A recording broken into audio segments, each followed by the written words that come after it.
Where is and where are the next leaders? Where are the Robinsons, the Connollys, the Humes, everyone we've talked about, the Collins and so on? Is there a leadership deficit in this country? Why do they have to be leaders? Because this is what this is all about. No, it's not necessarily all about. See, all these people are all very wonderful and very insular and very Ireland in the foreground. I'm looking beyond that. The stuff that's Bono. Well, look, would Bono cancel our national debt, maybe? No, definitely not. No, absolutely not. Could do it, could not? No. Real leadership. Dave, you can't say that Mary Robinson is insular. She was the High Commissioner in the UN for Human Rights. No, but I mean, I haven't mentioned Ireland yet in terms of Bono, and there's lots of things about it. He made Ireland cool. Like the biggest brand in the world besides Guinness in Ireland, in fact bigger than Guinness, is U2 around the world. It just is. But you can't say that, everybody here is just purely focused on Ireland. The fact is that Mary Robinson is the only politician we have ever produced who has actually left politics here and done something bigger on the international stage, and done it. You could argue that because Mary Robinson, who was fated for and supported by many to be the boss of the UN, but she supported the Palestinians, and she wouldn't give up on supporting the Palestinians, and the Americans went against her, and they scuppered her efforts. So Miriam, what I'm saying is that she engaged with all these big ideas. Miriam, it was always Joe, back Michael. to looking Miriam, Joe, for Michael.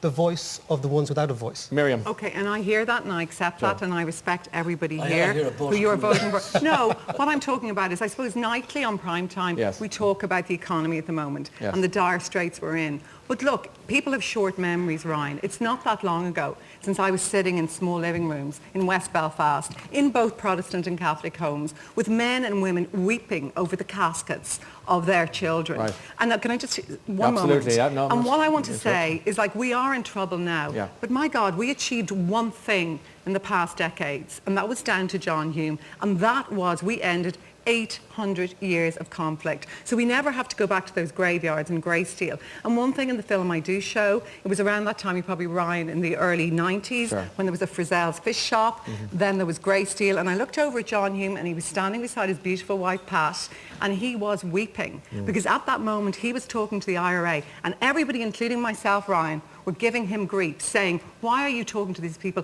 He is a man of incredible integrity and courage. As John F. Kennedy's brother, Ted, said about him, and you love JFK, Ryan, he said John Hume is a man who is a profile in courage. I think it's wrong to go down the line of counterposing Bono against James Connolly against John Hume. That's not what. So where's your book? That's not what we're on about. What we're on about is we're trying to say, and I'm trying to say it through the relatively unknown life of James Connolly.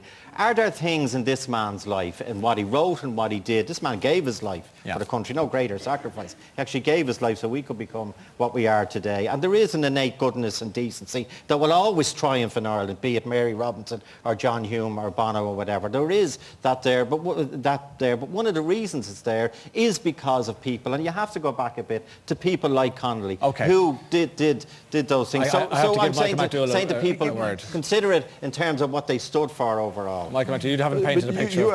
You asked a question, what about today and what about young people now and all the rest of it? And you remember that this country was made by people, including your own grandfather, who were in their 20s. This is a young generation made an independent Ireland. They created the space in which Mary Robinson, Bono, and James Connolly was in the GPO with Michael Collins. And Michael Collins said he'd go through hell for James Connolly. Yeah, exactly. And they created the space. And they did it because they were patriotic. They loved their country. And this is the crucial thing. Patriotism. People who changed their country, changed their country's future by virtue of the fact that they love their country. And people who are willing to die for their country. I mean, James Connolly faced the firing squad in Kilmainham. Michael Collins spent 2 years, the most hunted man in the British Empire. He was brave beyond belief. And these guys actually devoted themselves, and all of the people, I'm not saying anything negative about anybody here, Ryan, but I do make this point, that if you're asking what's wrong with Ireland today, it is that people really want and crave figures that they can admire, who love and their unfortunately country. The question remains continually and even tonight unanswered. We'll get there. It has to be the quickest point in the world really ever. Short. He won the Nobel Peace Prize, John. For that he got £400,000. What did he do with it? I don't know. He gave every penny of it to the hospice in Derry. Okay. To you all.